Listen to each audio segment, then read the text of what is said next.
കൊട്ടേട്ടൻ ദിനാചരണം വിവിധ പരിപാടികളോടെ നടന്നു. മാട്ടുമ്മൽ കൃഷ്ണപിള്ള സ്മാരക മന്ദിര പരിസരത്ത് വച്ചാണ് ദിനാചരണ പരിപാടികൾ സംഘടിപ്പിച്ചത്. കൊട്ടേട്ടൻ ദിനാചരണം വിവിധ പരിപാടികളോടെയാണ് നടന്നത്. മാട്ടുമ്മൽ കൃഷ്ണപിള്ള സ്മാരക മന്ദിര പരിസരത്ത് വെച്ചാണ് കൊട്ടേട്ടൻ ദിനാചരണം നടന്നത്. രാജഗോപാലൻ MLA ഉദ്ഘാടനം നിർവഹിച്ചു.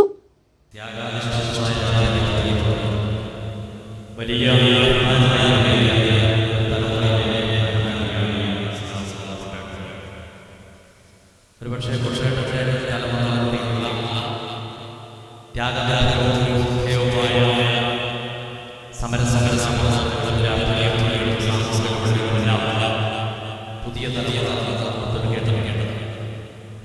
അവർ നടത്തിയ ഒരു പരിശുദ്ധ വർത്തമാനകാല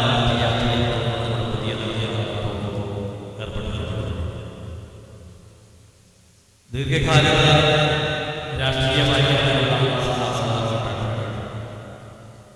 അദ്ദേഹം വേർതിരിച്ച മുദ്രാവാക്യങ്ങൾ ഉയർത്തിയ പതാക ജനഹൃദയങ്ങളിലേക്ക് ഉയരങ്ങളിലേക്ക് പറത്താനുമെല്ലാം കഴിയണം.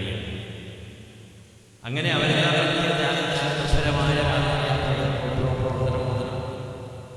ഹൃദയത്തിൽ ഏറ്റുവാങ്ങാൻ ജനങ്ങൾ ഏത് വെല്ലുവിളികളെയും പ്രതികൂല രാഷ്ട്രീയ സാഹചര്യങ്ങളെയും പ്രതിരോധിക്കാൻ പ്രസ്ഥാനമായി ഈ കൊടവയിലെ സംഘാടക സമിതി ചെയർമാൻ ഷിജു മാസ്റ്റർ അധ്യക്ഷത വഹിച്ചു. Advocate K. Rajmohan, M. Poklan, Kattadi Kumaran, K. Gangadharan, Kamalakshan Kolavayal എന്നിവർ സംസാരിച്ചു. രവി കൊളവയൽ സ്വാഗതവും K. കോരൻ നന്ദിയും പറഞ്ഞു. പാരമ്പര്യ വൈദ്യം പേറ്റമ്മ CAE അമ്മയെയും അസ്തെറ്റിക്സ് കവിതാ പുരസ്കാര ജേതാവ് പുഷ്പ കൊളവയലിനെയും കവയിത്രി കാവ്യ അശോകനെയും ചടങ്ങിൽ വെച്ച് ആദരിച്ചു. തുടർന്ന് ജില്ലാതലങ്ങളിൽ നിരവധി സമ്മാനങ്ങൾ കരസ്ഥമാക്കിയ അടൂട്ട് ജോളി യൂത്ത് സെന്ററിന്റെ കൈകൊട്ടിക്കളിയും ശ്രദ്ധേയമായി.